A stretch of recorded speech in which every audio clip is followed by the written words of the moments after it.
why do I keep settling for assholes in my relationships?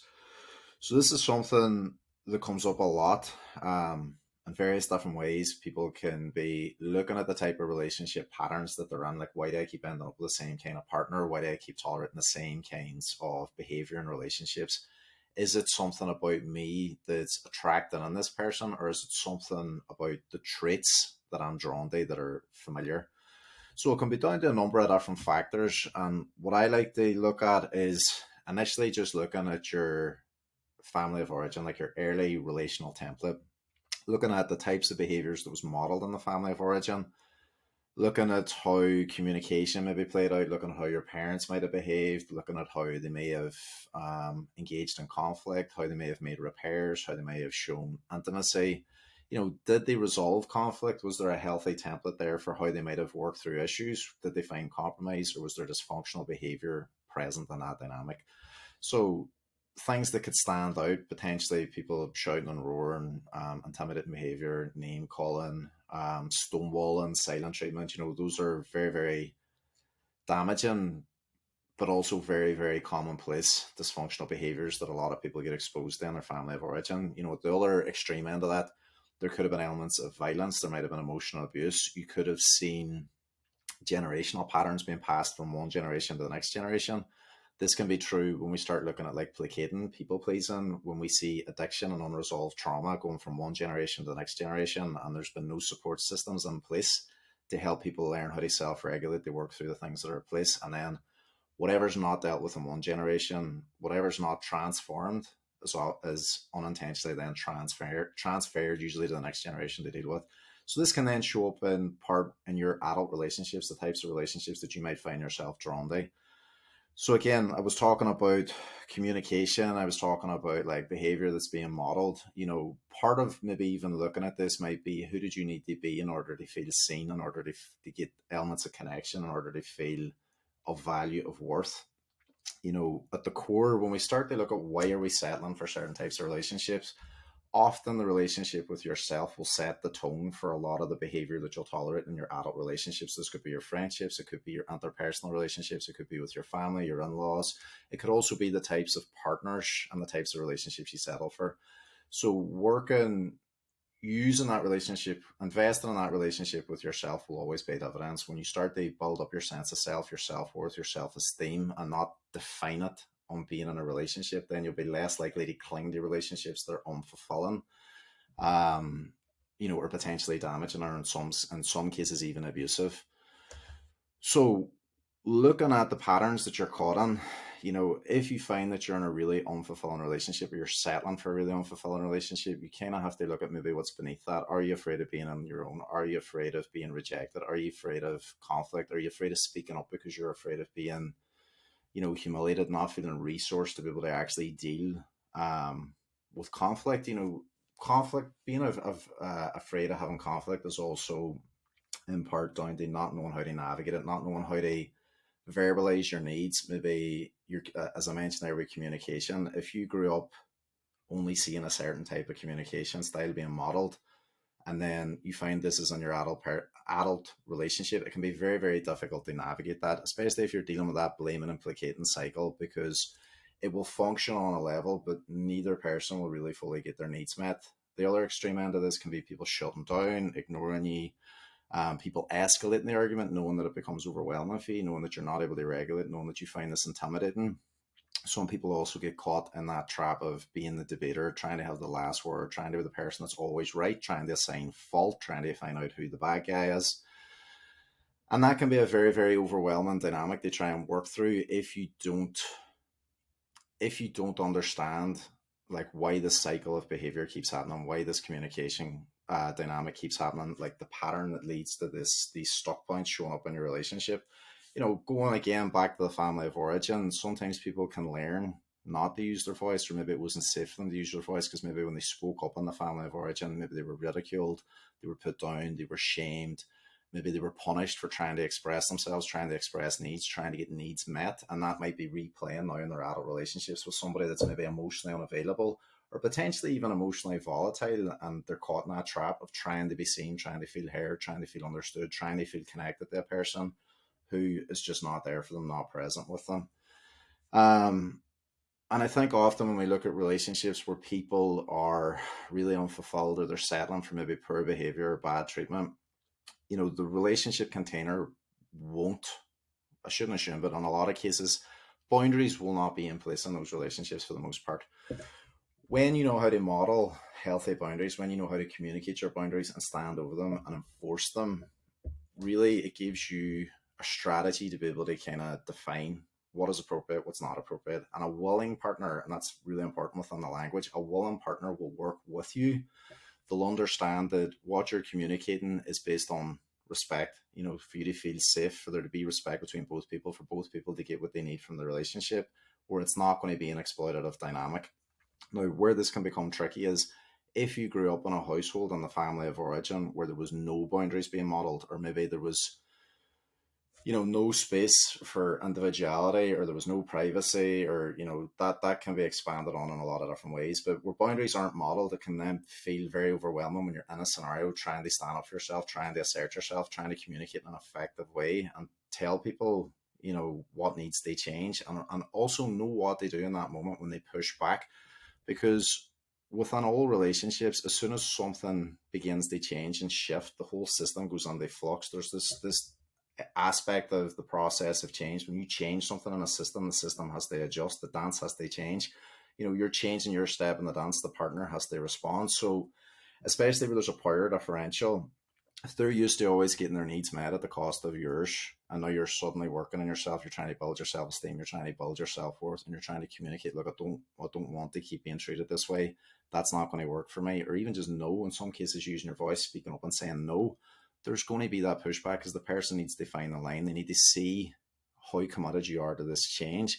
And also, they're going to keep doing what they've always done because they've no incentive to change. Because the reality of the situation is, why would they? They've got their needs met up to this point based on you denying that you have any needs that need to be met, tolerating a lot of behavior. So when you begin to push back, they might try and punish you, they might try and shame you, they might try and guilt trip you, they might play the victim, or they might get aggressive, they might shut down, they might reject you, they might threaten to walk away from the relationship. And this is where aspects of attachment can come in. We've got anxious attachment and disorganized attachment that can become more problematic, because there's elements of trauma that are at play there. You might become overwhelmed at the thought of losing the relationship. But when we look objectively at what's happening, you know, boundaries are always necessary. They're going to be necessary in healthy relationships. And that's why I'm saying when we look at unhealthy relationships and we look at relationships where we're being exploited, we're being hurt, we're being used, we're being demeaned, degraded, whatever it is, those boundaries aren't really being respected or upheld. They're probably being violated. You might even be ridiculed for trying to assert boundaries. You might even be demeaned for thinking of yourself so much as to try and ask to be respected by the people in your life. But what I was speaking about at the very very beginning still holds true. At the core, this is your relationship with yourself. Looking at your current sense of self-worth, your current sense of self-esteem, looking potentially at your previous relationship dynamics, your previous relationship history, looking at what you did in previous relationships, how you try to get your needs met, how you communicated. Also looking at the template that you grew up with, the types of behavior that was present, looking at elements of trauma, looking at other aspects of things that was going on in the family of origin. So like I said there, how was conflict modeled, how was intimacy modeled, how was discipline shown, how was repair. Some families won't argue in front of their kids for whatever reason, but I think there's also a double-edged sword with that. If you can show constructive conflict, but you can also show healthy repair in the aftermath of a disagreement, then that's infinitely more useful to people in the family of origin seeing healthy behavior model. But it doesn't always go that way. And sometimes what can happen is the other extreme is if they never see conflict playing out at all, they don't have a template then when they go out into the real world and they start meeting people from different families of origins, different cultures, different backgrounds with different assumptions and expectations that they then carry into the relationship. And that can feel very overwhelming. It can feel very dysregulating and destabilizing. So that's also something to take into consideration when we're looking at, well, why is this pattern still playing out? Why am I still coping in the way that I'm coping? Because your idea of normal, like that is the only thing that you'll compare it to. You have nothing else, no other template they look at until you start to get resources, until you start to understand.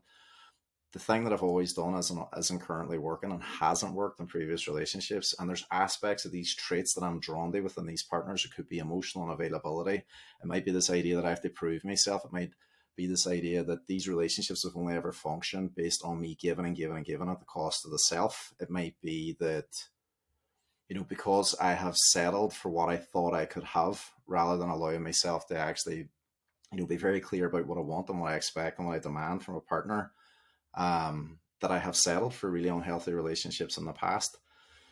The whole premise of not being able to deal with conflict is understandable. If you grew up in a family of origin where there was a lot of volatility, maybe a lot of violence or a lot of emotional instability, people feared people losing their temper, being punished, or, very, very severe consequences growing up when things maybe happen where people were speaking up or, there was disagreements. In your adult relationships, one of the big things that will come in there when you're trying to work through this is actually learning how to self-regulate, learning how to stay grounded, learning how to navigate conflict safely. And safely is such a big deal here. And this is the thing where a lot of couples can lose connection, is where people start to get triggered and people start to react as opposed to respond, and then things get heated, or maybe one person becomes flooded and shuts down, disconnects, doesn't know how to communicate, and then they have such a bad experience they don't want to lean in and address what needed to change in the first place, and that can keep them trapped, that keeps them stuck in that pattern where they're not able to address what needs to change to get their needs met. And it's also worth even looking at the family of origin and looking at, like, what was that like for you growing up? Like, what happened when you were going through something tough, or if you had big emotions, like, did you have to attend to yourself? Were you left alone in your hurt? Did you know how to regulate your emotions? Could you turn to a parent or a caregiver or somebody that represented a secure attachment? Was there anybody there for you? Did you have anybody there that could show you love or support in those moments, to show you that it was okay to expect these things from somebody in your life? And then the other side of that is, like, was it an inconsistent environment? Was it disorganized? Was there that walking on eggshells, fear of something kicking off, or fear of doing or saying the wrong thing? And when you look in your adult life and you're coping, especially when you start looking at like hyper independence and hyper vigilance, and then we even start looking at like anxious attachment and avoidant attachment, fear of emotions, fear of vulnerability, fear of being seen, really, really vulnerably seen. And then with the anxious partner, looking for that constant reassurance, looking for that threat to the relationship. There's a lot of that can come back to maybe even pre-5 years of age, can come back even into the family of origin, start looking at the origin of where that all stemmed. So there's a deeper understanding of how you got to this stage in your adult life, how it has shaped your sense of self, how you see the world, how you see relationships, how you see other people. And I think a lot of that, I spoke about communication, conflict, attachments, your behavior, what you did to be seen, heard, how you get your connection, how you get your validation, your strokes, praise. Did you even get any praise? I think when we look at conditioning, we start looking at expectations, what you feel was expected of you going into a relationship, what you expected of other people, and what you thought they expected of you. There's three completely different things, but that influences so much of your behavior. It influences how you show up. It influences what you tolerate. And then when you start to look at like myths and beliefs around what can factor into relational assumptions, you can see how it can keep you in that pattern of expecting and tolerating certain things. So like some of the more common aspects of things that I hear would be like, relationships are meant to be hard work. You need to fight in order for them to last. Like, even the language around that, like, relationships should be a struggle. You should have to fight for them. That's completely different from like a healthy relationship. A healthy relationship, yes, you'll have disagreements. Yes, you'll have conflict, but it won't feel like an out and out war. You'll go through periods of times where there'll be maybe rough patches or low points, because life will invariably have its challenges and will feel hard at times. But some of these assumptions just are not realistic and cause so much upheaval and problems. Like, your partner's never going to disagree with you. Your partner's always going to say the right thing. They're never going to need or want space from you. And if they do need or want space from you, it's an indication that something bad is going on. So you can see how that would trigger you and affect you. You're supposed to sacrifice all your needs to meet theirs, just to show them how much you love them. And it's okay for them to test you, for you to show them how much you love them. Like, things like that are just self-defeating, because it's teaching other people that you'll always put them before you. You'll never argue. Conflict doesn't happen in a good relationship, right? Okay, that's never going to lead to anything constructive taking place, because having disagreements and leaning into conflict is one of the ways that things can be brought out into the open. They can be discussed, they can be worked through, and you can move towards compromise. You can move towards making effective repairs and, stopping this going forward. But not having any conflict, not having any disagreements, just not possible in adult relationships. They'll want to spend all their time with me. Again, not always possible. They'll have the same beliefs, values, and opinions as me. They'll be my only source of fulfillment and happiness. The relationship will solely define me and how I see myself. They will only ever show positive emotions towards me. They will know how to meet my needs, including intimacy, without me needing to communicate or tell them anything. They will want intimacy when I do. So this is another thing, even like mismatched sex drives, even like using your voice to address something, like you would be surprised how many people cling to assumptions around even things like intimacy without actually thinking about what they need, what their partner needs. There could be embarrassment, shame, or certain hangups around actually communicating, but like even those assumptions can create massive problems in your relationships. They'll be my only source of happiness, that they will complete me and make me enough. We'll never have any rough patches. We will never need therapy or support for anything to do with our relationship. This is a big one. We will always feel the spark of intimacy between us without doing anything to maintain it on our end, to maintain the passion.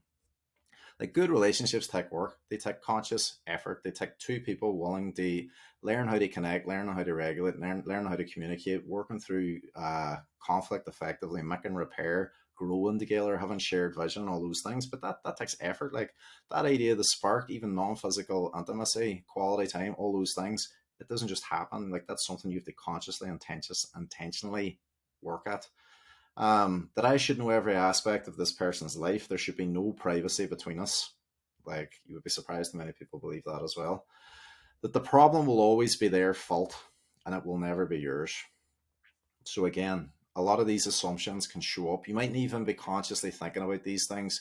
The people that you've been dating may have got these aspects of relationship expectations and assumptions, and that in part can influence their behavior. It can influence how they're treating you. It can influence what you're tolerating and accepting. Even if you're seeing this among your peers as well, that doesn't necessarily mean that that's a healthy blueprint or template for you to be caught in.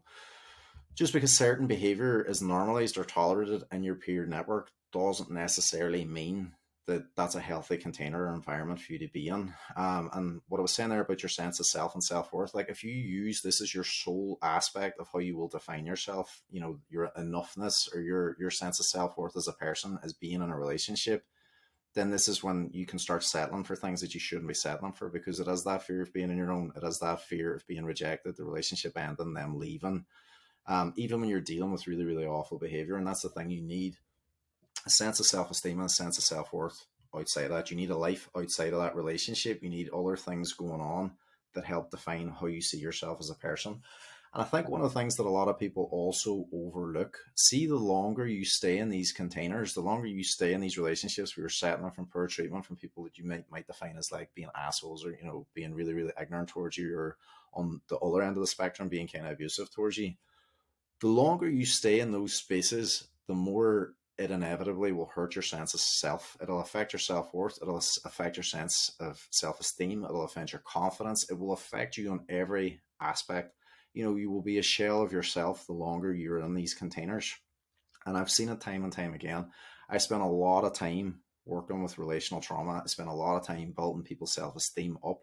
The amount of things that people endure, and that is the right word, endure in a relationship because they were afraid, they were overwhelmed, they were worried about other people, what other people might think. They were justifying things that were completely inexcusable, tolerating things that were completely inexcusable, because the length of time they were in the relationship, so much of it became normalized, so much of it became that it was just swept under the carpet, that it should just become part and parcel of a relationship. But that doesn't make it okay. It doesn't make it right. And sometimes it's not until you actually get into a therapeutic container that you just start talking about what you're experiencing, that you have that light bulb moment, that you catch it when you're speaking about it and you're going, holy fuck, like that is what I've been tolerating. Like, how did I think that that was normal? I'm hearing it for the first time, that this person did this behavior to me and that I thought this was okay. Like, what was the impact? And the emotions might start to come up. And you might find yourself being completely overwhelmed, actually recognizing, how did I get to this place? How did I end up in this relationship? Why did I think that this was okay? And then that's when the work really truly begins. Learning to find the self, learning to reconnect to the self, learn how to self regulate, gaining resources for long term, like learning how to set boundaries with people, learning how to recognize that some relationships will fall by the wayside as you start to step onto your powers, you start to reconnect yourself and start recognizing a lot of these dynamics may have been one sided, a lot of them might have been exploitative, a lot of them may have only functioned on you sacrificing your needs to keep the other people happy. And that's like, circling back to what I was saying there about boundaries. Boundaries isn't about me enforcing everything that I want, and this is the way it's only going to be. It's about defining like certain elements of what's appropriate, what's not appropriate, so that it's mutually respectful, that it's mutually beneficial. And the people that do truly love you will understand like this is necessary, this is maybe long overdue, or they might have a bit of resistance in the beginning as they're trying to figure out what's going on, but the right people will make space for it.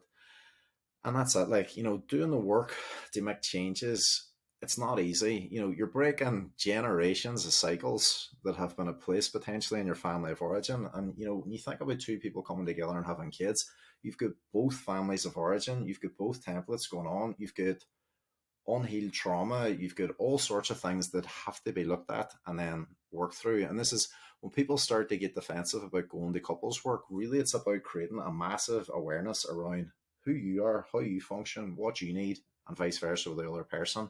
Learning skills and tools and working through stuck areas so that you're able to move forward. And that will require deep diving into your background, working through conditioning, potentially working through trauma, understanding your template, understanding your attachment style, even communication. Like I get stuck on communication a lot. I really like it. I like looking at how people learn to engage with conflict, because aspects of your communication style, it's not your everyday way of talking. It's when you're triggered, when you're going to that place of reacting as opposed to responding, when you find yourself activated and you're in that place of response. You might find yourself blaming, you might find yourself placating, you might find yourself debating, you might find yourself being the joker, shutting them down, ignoring, getting yourself out of the situation, becoming avoidant.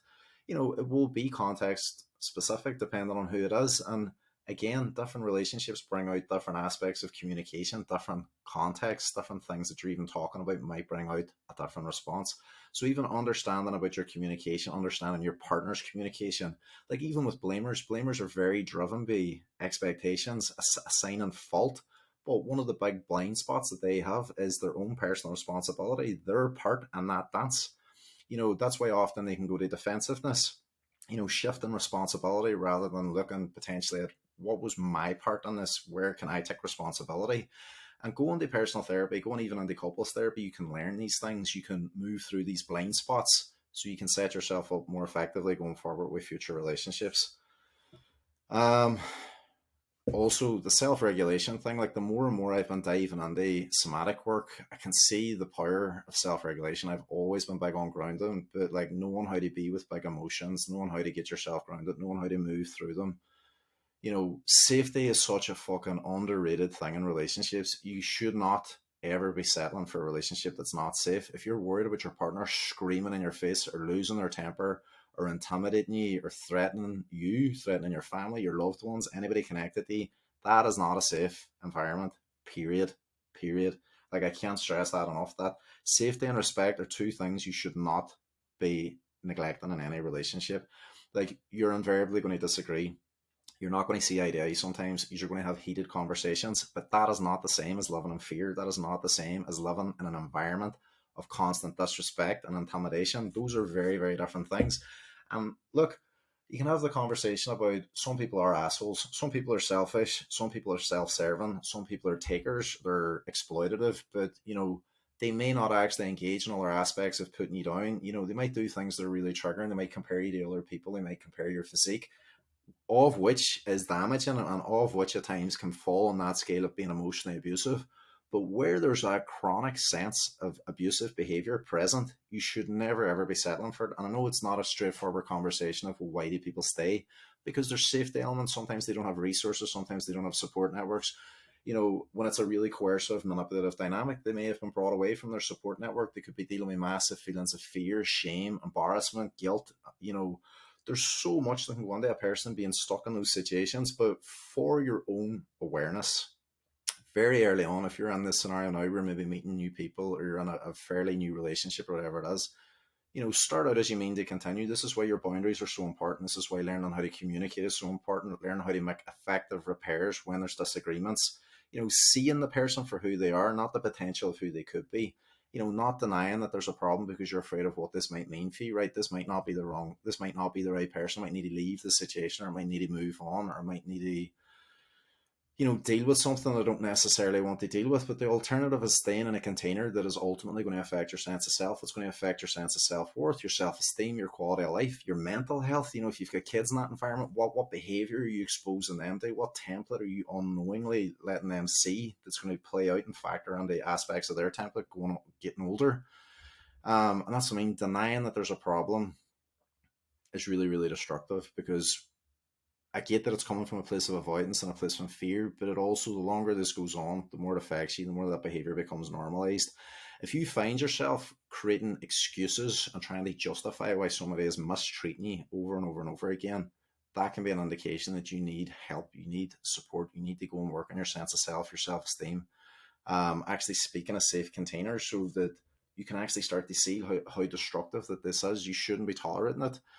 Um, there's just certain things you shouldn't be tolerating in a relationship, and I'm just going to run through a few of them because I can't speak about this enough. It's so important.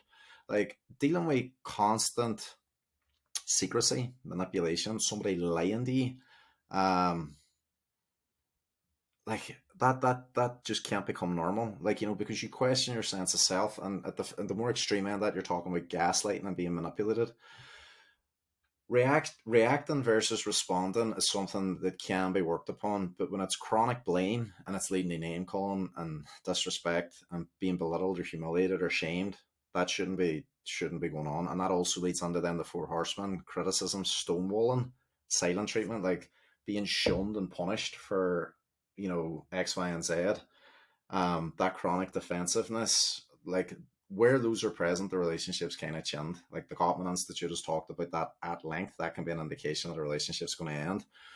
If you're walking on eggshells, afraid to speak up, afraid to use your voice, afraid to address anything because you're worried about the escalation of conflict, you're worried about them being intimidating, you're worried about them, over responding and impacting on your sense of safety. That's not good. That shouldn't be going on. If you find that the other person has got the place where they completely take you for granted and they have stopped all effort in the relationship, they're not making plans with you, they're not showing up for you, they don't want anything to do with you, your family, your friends, your personal life, your hopes, dreams, goals, ambitions, feels like they're living a completely separate life, that's not good. You yourself, if you feel like you have completely neglected who you are, your identity, your sense of self, your hopes, your dreams, your own self care, because you're constantly focused only on this person, what this person wants, that's quite problematic. Apologies and repairs, like these are essential in a good, functional, healthy relationship. But if there is never any apology or any effort to make a repair, that is seriously, seriously damaging their relationship. And that's not something that you should be overlooking or accepting. Again, I spoke about where it's not safe to have boundaries. Very, very damaging the relationship. Having unrealistic assumptions and expectations completely messes up relationships as well, because it's not only just setting you up, it's also setting the partner up for conflict, because there's certain elements of those expectations that I spoke about earlier that simply just can't be met. It's just not possible for that to take place. Not having room to have your own autonomy, independence, or space, or if you think that the other person is having space or has having autonomy, that it's threatening the container of the relationship, that's not good. Somebody who wants to take zero responsibility at all for any of their behavior, or at the worst end of that, blames you for all their reactions towards you. Spoke about denying the reality of who the person is versus who you would like them to be. This is this idea of dating potential. This is this idea of who they used to be or who they could have been, keeping you stuck. And especially if you're using this as some sort of justification to tolerate abusive or bad treatment, you feeling like you're not enough and having to be something that you aren't at your core, where there's that disconnect and congruence where you have to mold yourself into something, or you have to be like a chameleon to meet their needs. Like that is really, really damaging to your sense of self. It's going to make you more disconnected from your identity, who you are, what you're about, what you like, what you don't like.